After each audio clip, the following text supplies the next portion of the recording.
اللہ کسی قوم کو ذلیل اور رسوا نہیں کرتا جب تک وہ اللہ کے حکموں کا انکار نہیں کرتی۔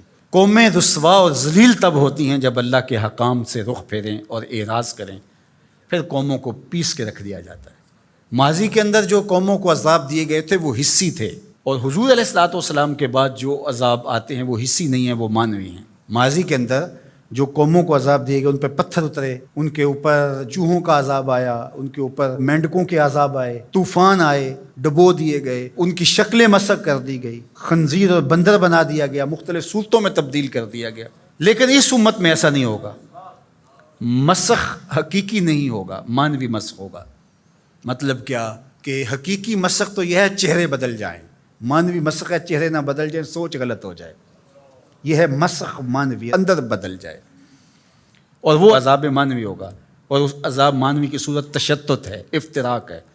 قومیں جب افتراق میں مبتلا ہوتی ہیں تو یہ اللہ تعالیٰ جل شانہ کی ناراضگی کا روپ ہوتا ہے۔ اللہ تعالیٰ جل شانہ جب کسی سے ناراض ہو جاتا ہے تو ایک تو اس قوم سے، سورہ یاسین کا ابتدائیہ دیکھیے، جب حبیب النجار نے آ کے ان 2 فرستادگان کے لیے کہا تھا کہ یہ اللہ کے فرستادہ ہیں اور تم سے مانگتے کچھ نہیں ہیں، اور تم ان کو قتل کے درپے ہو گئے ہو، لیکن انہوں نے حبیب نجار کو بھی دھر لیا، اور پھر نتیجہ کیا ہوا کہ ان کو بھی شہید کر دیا، اور جو فرستادگان الہی آئے تھے، پیغمبر آئے تھے، ان کو بھی شہید کر دیا۔ اور سورہ یاسین میں وہ سارا واقعہ موجود ہے، اور وہاں پڑھیے اللہ نے جو ان کے اوپر عذاب نازل کیا۔ ایک تو وہ چیخ تھی جس نے ان کو آ لیا، اور پھر وہ جو ہے وہ اپنے گھروں میں گرے پڑے ہو گئے، اور دوسرا جو عذاب اللہ تعالیٰ نے دیا اس قوم کو، اللہ تعالیٰ نے فرمایا پھر ہم نے ان کی طرف کوئی ہادی بھیجا نہیں۔ ذرا غور کیجئے، یہ باریک عذاب ہے، یہ مانوی عذاب ہے۔ انہوں نے میرے فرستادگان کی قدر نہیں کی تو پھر میں نے سزا کیا دی کہ پھر ان کی طرف میں نے کوئی ہادی نہیں بھیجا، رہنما نہیں بھیجا جو ان کی رہنمائی کر سکے، ان کو بلائے، ان کو پھر اندھیروں میں بھٹکنے کے لیے چھوڑ دیا گیا۔ تو یہ بات ذہن میں رکھیے گا، جب قومیں تشدد، ناقدری، اچھے لوگوں کو نظر انداز کرنے کا مزاج پیدا کرتی ہیں تو پھر ان کے اوپر جو عذاب بھیجے جاتے ہیں ان میں سے ایک عذاب کہ پھر وہ حقیقی قیادت سے محروم کر دیے جاتے ہیں۔ آج میرے وطن اور عالم اسلام کی جو حالت ہے، ہم اس وقت قیادت کے اعتبار سے یتیم ہیں۔ یہ الگ بات ہے کہ ہر بندہ دعویٰ کر رہا ہے کہ میں ہی نجات دہندہ ہوں اور میں قائد ہوں۔